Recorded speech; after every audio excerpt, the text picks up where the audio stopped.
9h26, Marcelo Seráfico, professor e sociólogo da Universidade Federal do Amazonas, já está conosco para o nosso Pensa Rotina de todas as segundas-feiras. Professor, seja bem-vindo. Um bom dia, tudo bem? Bom dia, Rafael. Tudo bem, muito obrigado. Bom dia, Diene, bom dia, ouvintes também. Por aqui tudo bem. Enorme satisfação ter você conosco, professor, para trazer aqui análises, comentários, reflexões super importantes para a gente dentro do que acontece na nossa sociedade. Hoje, o nosso tema é a diplomação. Nós falamos aqui já sobre a diplomação em Brasília. O presidente eleito Luiz Inácio Lula da Silva vai ser diplomado às 14 horas, no horário de Brasília, na sede do Tribunal Superior Eleitoral, na capital federal. Bom, há análises em relação a esse processo, eu já li sobre isso também, como se esse fosse o fechamento do processo eleitoral, professor. O que o senhor tem a dizer para a gente sobre essa diplomação? Rafael, eu acho que uma primeira observação que é importante fazer é que talvez pela primeira vez em várias décadas, há esse momento aparentemente estritamente formal, né, de diplomação de um candidato eleito se tornou expressivo, se tornou muito importante. E a gente deve se indagar por quê. Né? Como você bem aponta, é o momento em que o resultado eleitoral é formalizado e em que as instituições do país, né, e particularmente a Justiça Eleitoral, reconhece a vitória e atribui, digamos assim, essa conquista ao vitorioso. Todavia, no país, nós continuamos experimentando, né, pessoas ou grupos de pessoas minoritários, é verdade, eu diria que até ínfimos, resistindo a aceitar o resultado do pleito.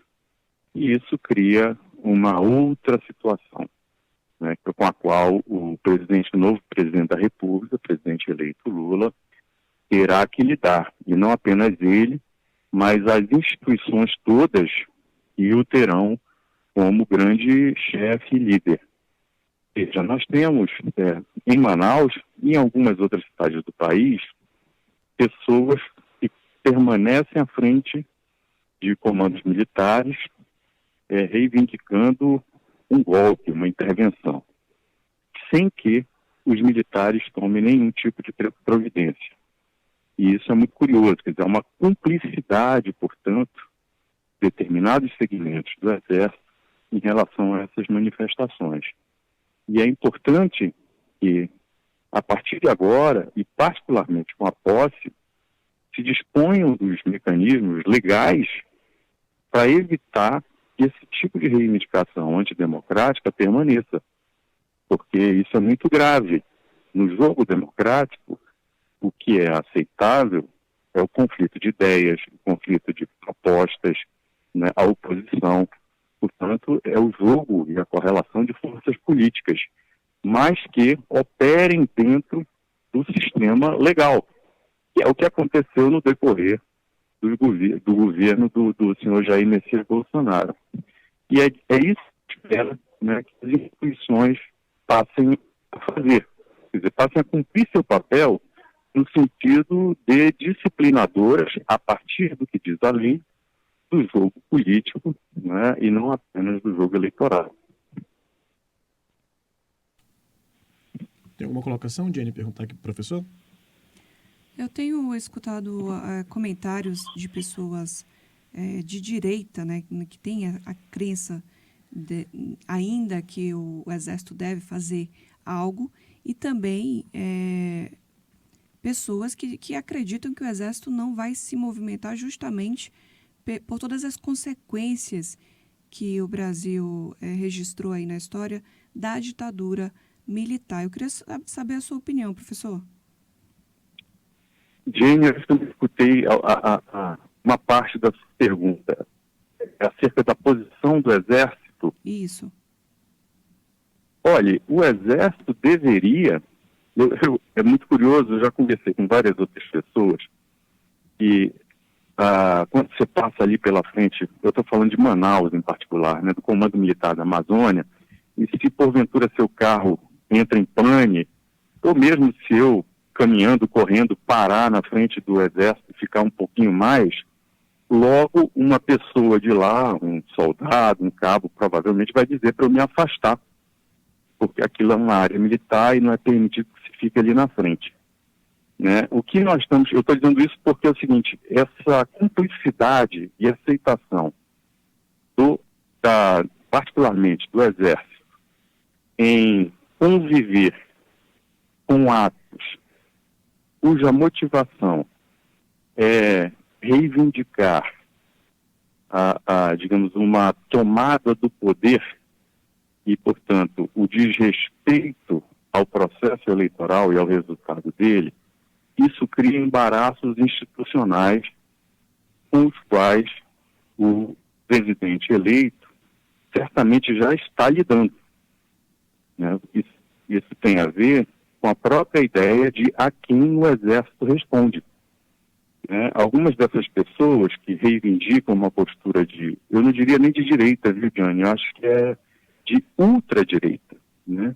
Que reivindicam abertamente um golpe de Estado, elas não querem reconhecer, na verdade, que houve um processo eleitoral e nesse processo houve um lado vitorioso e outro derrotado e que se deve reconhecer isso como parte do processo político normal, né? Às vezes se ganha, às vezes se perde. Como o Exército não aceita, ou parte do Exército, não é que o Exército não aceita, parte do Exército não aceita, fica barato. Porque ele, como instituição, deveria se portar em relação a todos os cidadãos e cidadãs do Brasil com a mesma retidão. Então, o que nós estamos vendo? É se tentar criar um clima que coloque o novo governo em uma posição muito desconfortável. Né? E é por isso que essas pessoas não saem da frente dos quartéis, é por isso que não há uma mensagem forte daqueles que foram derrotados, ou de parte deles, no sentido de desmobilizar, né, esse tipo de conduta, porque, na verdade, eles estão jogando o tempo todo uma tentativa de criar instabilidade no país. Me parece que essa tentativa já foi fracassada, né? Ela pode ser reconhecida como fracassada. Do ponto de vista institucional, porém, há ainda enorme cumplicidade de parte das instituições em relação a esse tipo de manifestação, que nada tem a ver com liberdade de expressão. A liberdade de expressão tem limites, né? E esses limites têm a ver com a manutenção de determinada ordem e a ampliação das possibilidades de democracia.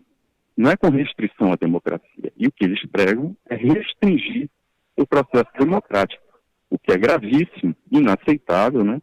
E deveria movimentar todas as instituições no sentido de que esse tipo de conduta fosse repelida.